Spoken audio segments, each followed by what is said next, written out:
Selamat pagi semua, ku nantikan dirimu di depan kelasmu, menantikan kami. Guruku tersayang, guru tercinta, tanpamu apa jadinya aku. Assalamualaikum warahmatullahi wabarakatuh. Hai anak-anak pelajar di Kota Lubuk Linggau dan sekitarnya. Bertemu kembali bersama saya, Endang Suswati, guru SMA Negeri 4 Lubuk Linggau. Di sini Ibu akan menemani kalian dalam acara program Ayo Belajar di Silam Tari TV. Di sini Ibu akan ditemani oleh sebelah kanan saya. Hai, perkenalkan nama saya Cindy Putri Nabila, siswi dari SMA Negeri 4 Lubuk Linggau. Hai, saya Muhammad Wafi dari siswa SMA Negeri 4 Model Lubuk Linggau. Baiklah anak-anak, di sini Ibu akan memberikan materi tentang pencemaran lingkungan. Mungkin di sini Ibu akan bertanya kepada kalian, pernahkah kalian melihat di perairan sungai itu berwarna coklat, hitam, bahkan berbusa? Dan juga mungkin kalian pernah melihat beribu-ribu ikan tiba-tiba mati di perairan. Oh iya Bu, saya pernah melihat di salah satu media sosial, saya melihat ada sungai maupun lautan yang tercemar, yaitu seperti berbusa, berminyak, airnya berkerut, dan bahkan banyak ikan yang mati di sana. Baik, Kalau kita amati contoh dari dua yang disebutkan tadi, bahwa air yang berwarna coklat atau hitam dan juga berbusa yang pernah kamu lihat di media sosial atau media TV, ternyata air tersebut itu adalah salah satu contoh pencemaran lingkungan. Baiklah di sini anak-anak, bahwa untuk perubahan lingkungan itu bisa disebabkan dengan alam ataupun kegiatan pada manusia. Oke anak-anak, untuk menarik kalian ingin mengetahui lebih lanjut materi ini, di sini Ibu akan menyampaikan standar kompetensi tentang menganalisis data perubahan lingkungan, di mana kompetensi dasarnya yang akan Ibu berikan pada pengetahuan kognitif, yaitu yang pertama memahami perubahan lingkungan, dan yang kedua menganalisis data perubahan lingkungan tentang permasalahan pencemaran dan dampaknya bagi kehidupan manusia. Baiklah anak-anakku, untuk pembelajaran hari ini keterampilan yang akan dipelajari pertama yaitu menyajikan hasil dari pencemaran lingkungan air, dan yang kedua menyajikan, merancang, melakukan dan mempraktekkan serta menyimpulkan hasil dari pencemaran air dengan judul pengaruh deterjen terhadap organisme air. Baiklah anak-anakku, untuk mengetahui selanjutnya, jangan kemana-mana dulu, tetap bersama Ibu Endang. Untuk bagian pertama, kalian harus memahami dulu perubahan lingkungan. Apa itu perubahan lingkungan? Perubahan lingkungan adalah ekosistem yang tidak seimbang. Keseimbangan ekosistem itu apabila daya dukung alam itu mampu menopang semua kehidupan yang ada di muka bumi. Nah, akan tetapi ekosistem itu berubah bisa diakibatkan karena faktor luar. Faktor luar itu bisa karena alam itu sendiri dan bisa karena kegiatan manusia. Tetap semangat anak-anakku. Oke, kita lanjutkan. Dan untuk perubahan yang dipengaruhi oleh alam itu tidak bisa kita hindari. Misalnya bencana banjir, gunung meletus, dan juga tanah longsor. Dan hal ini bisa menyebabkan pemukiman pertanian menjadi danau. Dan bisa juga tatanan yang sudah rapi di pemukiman tiba-tiba menjadi porak-poranda. Dan untuk kegiatan manusia yang bisa membuat perubahan lingkungan, yang pertama yaitu penebangan hutan. Di mana penebangan hutan itu bisa menyebabkan berkurangnya flora dan fauna yang digunakan untuk pemukiman penduduk, kawasan industri, dan juga bisa digunakan untuk lahan pertanian. Dan ini bisa menyebabkan berubahnya daur hidrologi, sehingga makhluk hidup tertentu itu bisa menurun jumlahnya. Dan yang kedua, penggunaan pestisida dan pupuk yang berlebihan. Nah, ini kalau tanpa kita sadari bahwa penggunaan pupuk dan pestisida berlebihan itu bisa menyebabkan penimbunan zat hara di air dan bisa menimbulkan eutrofikasi dan blooming. Baik, yang ketiga, eksploitasi sumber daya laut dengan penggunaan pemukat harimau dan bahan peledak. Tanpa kita sadari, hal itu bisa menyebabkan rusaknya terumbu karang dan menyebabkan juga hilangnya generasi ikan. Nah, jadi itulah yang diakibatkan oleh manusia. Ada yang mau ditanyakan anak-anakku? Ibu, Ya, apa itu gimana? Blooming ya? Oh ya. Jadi kalian pernah dengar tentang blooming atau eutrofikasi, dan itu adalah salah satu pencemaran air yang disebabkan oleh penggunaan pupuk atau pestisida yang berlebihan, dan hal ini menyebabkan meningkatnya zat-zat hara yang terlarut di dalam air, dan hal ini bisa menyebabkan pesatnya perkembangan tumbuhan ganggang di perairan, sehingga menyebabkan oksigen kurang terlarut di dalam air. Apa yang terjadi? Akibatnya biota yang ada di perairan banyak mengalami kematian. Jadi itulah yang namanya blooming atau eutrofikasi, ya.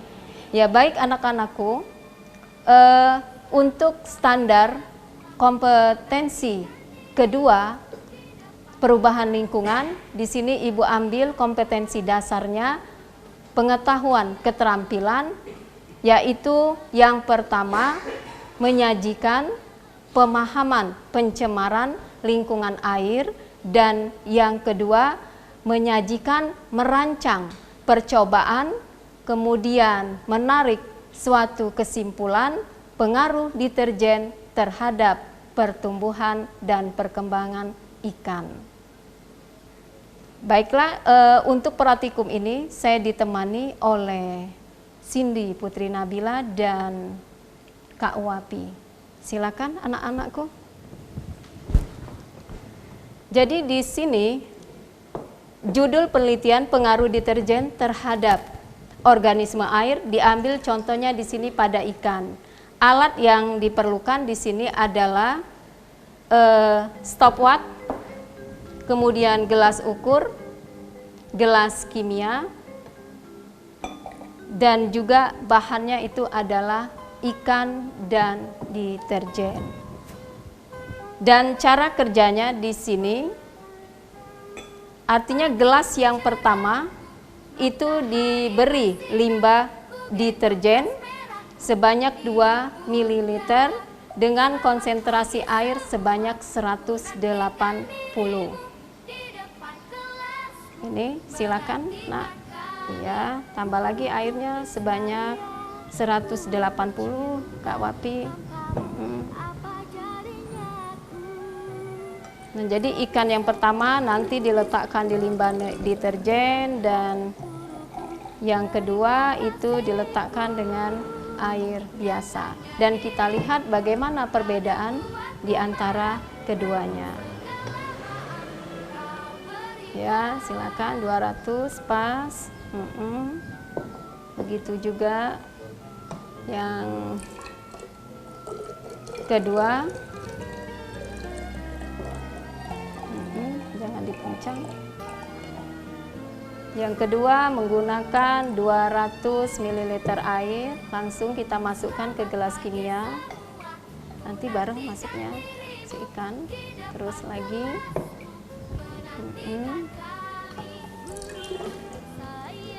Oke, sampai 200. Jadi untuk variabel kontrol artinya jumlah air itu harus sama. Kemudian diameter gelas kimia itu juga harus sama. Jenis air yang untuk melarutkan itu juga harus sama. Oke, sudah sama, silakan ambil ikannya. Iya. Dan letakkan, langsung dihitung. Menit pertama kita amatin yang menggunakan limbah deterjen diamati oleh Cindy Putri Nabila, dan yang menggunakan air bersih itu Kak Wafi. Menit pertama itu bisa dilihat bagaimana ikannya masih bergerak, lincah. Menit kedua juga demikian. Menit ketiga, menit keempat,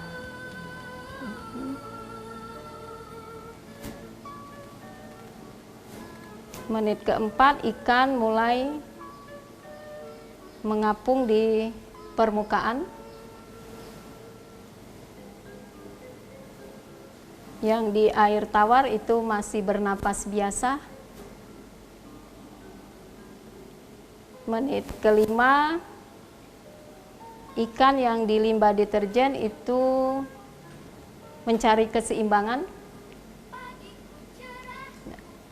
Menit ke-6, pada limbah, ikan yang berada pada limbah deterjen itu sudah mengapung di permukaan air, dan kita lihat insangnya itu sudah mulai memerah dan bahkan mengalami pembengkakan serta mengeluarkan lendir. Dan ikan yang di air tawar itu tetap bergerak dan masih menghisap oksigen. Nah, oke, untuk penjelasannya itu nanti akan dipaparkan oleh teman-teman kita. Silakan. Baik, setelah kita amati tadi, kita mendapatkan hasil yaitu pada menit pertama, ikan masih bergerak dengan lincah. Pada menit kedua, ikan masih bergerak dengan lincah dan tanpa kendala apapun.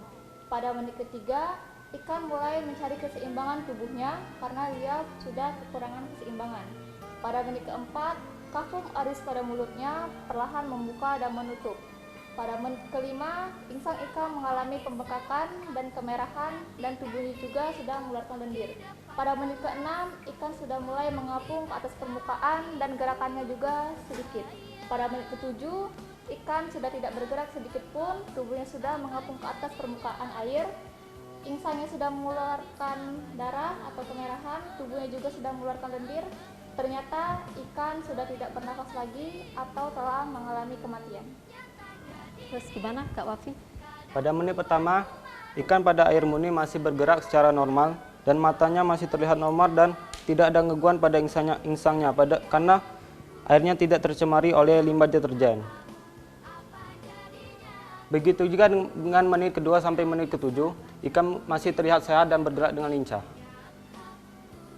Ya, jadi uji coba tentang pengaruh deterjen bagi kehidupan biota air yang di sini diambil pada ikan, berarti hal tersebut bisa menyebabkan kematian pada ikan. Jadi kesimpulannya dari percobaan ini gimana nak, kesimpulannya yang kamu ambil? Kesimpulannya berarti air yang tercemari oleh limbah deterjen dapat menyebabkan biota air laut, biota air dapat mati, salah satunya adalah ikan. Berarti alangkah lebih baiknya kita menjaga lingkungan agar tidak tercemar. Ya, oke, ya. Untuk pemahaman secara teorinya, kita harus mengetahui dulu bahwa air bersih itu sangat penting untuk kehidupan manusia karena untuk kelangsungan baik di masa sekarang maupun di masa yang akan datang. Dan sebelumnya kita harus mengenal dulu apa itu deterjen. Apakah itu merupakan suatu limbah Nah, makanya untuk menjawab pertanyaan itu yang sudah diujikan dengan percobaan pengaruh deterjen terhadap ikan, itu bisa dilihat sendiri. Nah, ternyata deterjen itu mempunyai sifat kimia yang mengandung ABS. Artinya alkil benzena sulfonat. Sifatnya itu sebagai surfaktan. Artinya dia sebagai bahan zat pengaktif di permukaan yang bisa menghilangkan antinoda dan juga bisa diberi dengan zat-zat kimia lainnya seperti pewangi atau pelembut pakaian. Pada tahun 1960 merupakan ide cemerlang penemuan pembersih pakaian secara cepat tanpa noda. Tapi tanpa kita sadari bahwa ABS yang kita gunakan itu sangat berpengaruh sekali kepada lingkungan pencemaran air, yaitu pada biota air yang baru kita lihat sendiri bagaimana terjadi pada organisme air. Ikan pada waktu diletakkan di limbah deterjen itu bisa mengalami kematian.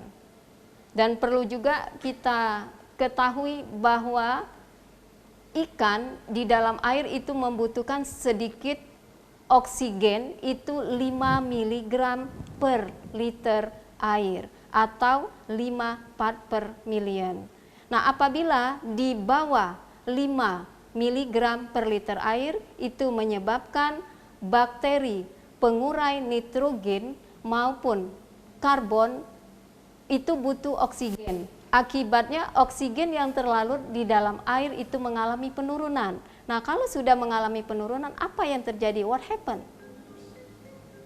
Mengapa? Nah, artinya kalau sudah mengalami penurunan oksigen di dalam air itu menyebabkan kematian pada ikan. Itu baru ikan. Nah, ini akan berakibat rantai makanan atau jaring-jaring makanan itu akan terganggu. Ya, otomatis kalau sudah tercemar dari fitoplankton, zooplankton, ikan kecil maupun ikan besar, semuanya akan mengalami kematian. Dan itu pun akan mengganggu keseimbangan ekosistem. Baik, anak-anakku, ya untuk kemajuan teknologi dan juga perkembangan zaman, ya pemerintah dan juga negara-negara juga itu meneliti bagaimana penggunaan deterjen yang bisa diuraikan, ya karena ABS itu susah untuk diuraikan oleh mikroorganisme, dia termasuk non biodegradable, maka negara-negara yang lain termasuk negara kita itu mengadakan penelitian yaitu dengan penggunaan deterjen LBS, linear benzena sulfonat. Nah, ternyata penggunaan linear benzena sulfonat itu bisa diuraikan oleh mikroorganisme walaupun waktunya 90 hari. Oke, anak-anakku, ya artinya dari kehidupan, keseimbangan alam supaya dia tetap terjaga, maka pemerintah juga berupaya mengadakan etika lingkungan, bagaimana kita berupaya melestarikan, menjaga, serta keindahan lingkungan ini tetap baik. Selamat pagi semua, ku nantikan dirimu di depan kelasmu, menantikan kami. Selamat pagi semua, ku nantikan dirimu di depan kelasmu, menantikan kami. Oke, ada yang mau ditanyakan nak dari penjelasan tentang pencemaran air laut? Bu, mengapa ikan di dalam air deterjen tersebut insangnya mengalami pembengkakan dan mengeluarkan lendir? Oh iya, jadi setelah kita amati tadi ikan yang di limbah deterjen, ya maaf anak-anak ya, oleh karena ini untuk percobaan demi kelangsungan kehidupan beribu-ribu ikan, bahkan berjuta-juta ikan, ibu terpaksa mengorbankan 1 atau 2 ikan, tapi itu untuk kelangsungan kehidupan biota air berikutnya. Nah, di sini teman kamu bertanya, kenapa sih setelah ini salah satu contoh limbah deterjen.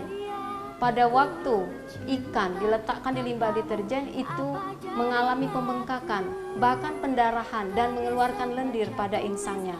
Tanpa kita sadari bahwa ini adalah peristiwa difusi. Apa itu difusi? Yaitu perpindahan konsentrasi zat yang tinggi ke konsentrasi zat yang rendah. Nah, artinya limbah deterjen ini konsentrasinya sangat tinggi sehingga dia berdifusi, terus berdifusi ke sel-sel insang. Dan apa yang terjadi? Di sel-sel insang tersebut kemudian sitoplasma itu mengalami plasmolisis. Artinya pecah sel, enggak? Pecahnya sel itu namanya plasmolisis dan menyebabkan terjadinya pembengkakan pada insang, pendarahan dan juga mengeluarkan lendir. Akibatnya organ insang itu tidak bisa berfungsi untuk menghirup oksigen. Sehingga apa yang terjadi? Kita lihat sendiri, ikan mengalami kematian. Dan kita lihat juga itu air yang tadinya air jernih, ternyata air jernihnya juga sudah terkontaminasi. Karena wadahnya tadi itu mungkin udah tercemar juga sedikit deterjen. Dan akhirnya ikan juga itu sudah mulai mengambang juga di atas. Itu baru konsentrasi sedikit. Nah, jadi kalau bertahun-tahun tanpa diatasi limbah-limbah yang ada di muka bumi ini, kita tidak tahu apa yang terjadi 15 tahun, 50 tahun yang akan datang. Ya, ada yang mau ditanyakan kembali tentang pencemaran air atau tentang kehidupan di muka bumi ini?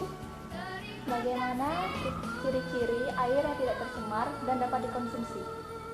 Oke ya, baiklah anak-anakku, kita kadang pas lagi di perjalanan itu melihat air, ya enggak? Ada yang kadangan jernih, ada yang berwarna coklat. Ya mungkin Kak Wapi tahu, pernah lihat gimana? Air yang tidak berwarna. Oh, air yang tidak berwarna ya. Nah, jadi kalau kita lihat bahwa air yang belum tercemar, artinya warna air itu tidak berubah, artinya tetap jernih. Nah, tapi kalau dia sudah tercemar, berarti warna air itu berubah warnanya, terus baunya, dan kemudian bagaimana rasanya. Dan untuk menguji secara kimia itu bisa diuji dengan pH ya. Nah, kalau misalnya ukurannya 6,5 sampai 7,5 berarti itu masih layak dikonsumsi. Nah, jadi air yang baik untuk minum, air minum itu sebaiknya pH-nya netral, yaitu 7, jadi tidak asam dan tidak basah. Dan untuk menguji lagi secara kimia bisa kita ambil sampelnya. Kita ambil dengan menggunakan tabung reaksi, dan tabung reaksi itu yang berisi air tadi kita kasih methylene blue dan kita tutup dengan methylene blue dan ditutup dengan kertas aluminium foil dan kita diamkan selama 1 minggu. Setelah 1 minggu gitu ya, dan saat kita mengambil sampel itu, setelah ditutup itu kita letakkan di tempat gelap dan kita ambil setelah 1 minggu dan diamati, ternyata air yang tetap berwarna biru menandakan bahwa air itu bersih.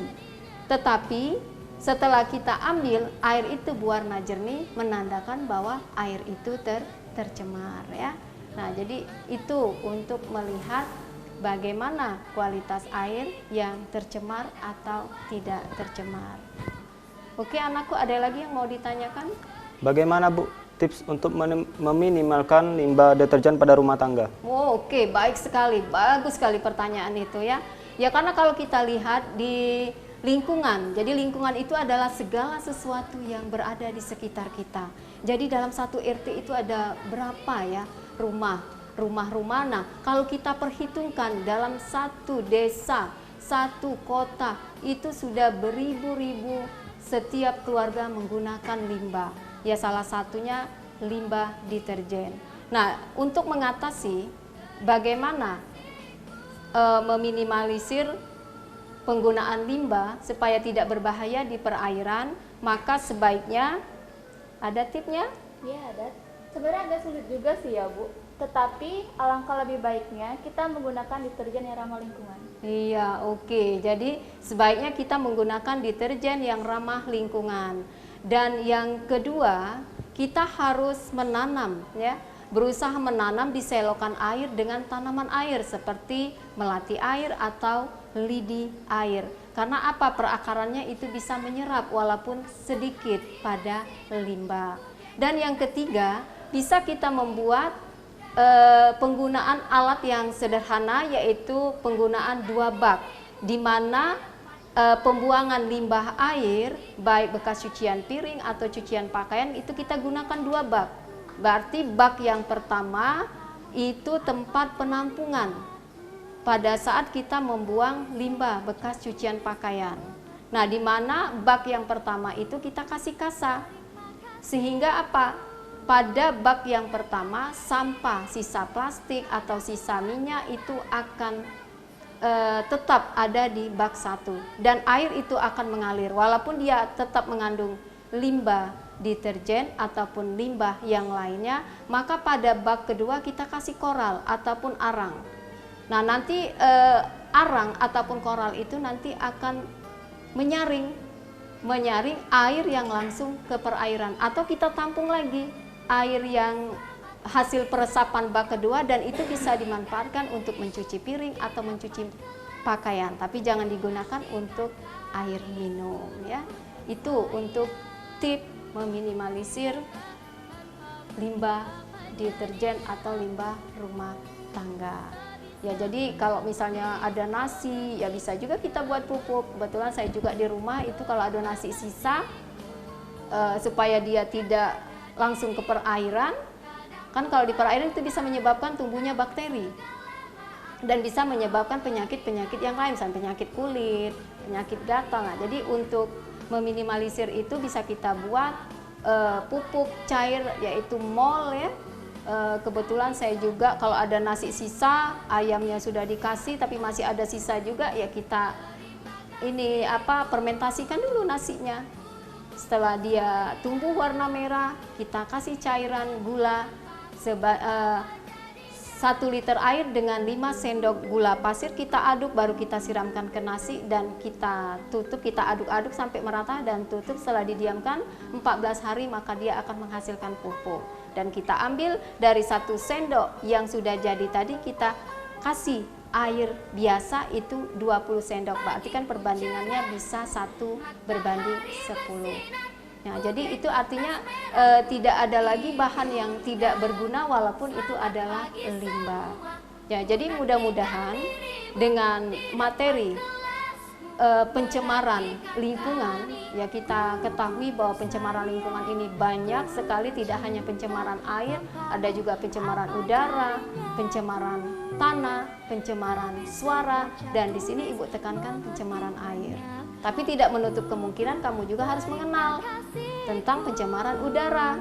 Ya, kalau kita panas kayak gini, ya pembakaran hutan tanpa kita sadar itu juga bisa meningkatkan karbon dioksida. Nah, akibatnya apa? Global warming, panas bumi. Akibatnya apa? Kalau pemanasan global itu semakin tinggi bisa menyebabkan efek rumah kaca. Apa yang terjadi? Kutub utara dan selatan bisa mencair. Bayangkan kalau mencair artinya dari pulau-pulau kecil itu bisa hilang. Karena apa? Semakin meningkatnya debit air. Nah, jadi banyak lagi pencemaran-pencemaran lingkungan yang ada akibat perbuatan manusia. Artinya dengan pencemaran lingkungan, dengan kegiatan manusia, artinya kita berusaha untuk mengurangi, bahkan bisa menghindarinya. Jadi kesimpulannya bahwa perubahan lingkungan itu bisa karena alam dan juga bisa faktor aktivitas manusia. Semoga apa yang Ibu sampaikan ini bisa bermanfaat bagi diri kita dan kita semuanya demi keselamatan muka bumi. Mungkin cukup dulu hari ini. Billahi fisabilil haq, fastabiqul khairat. Wassalamualaikum warahmatullahi wabarakatuh.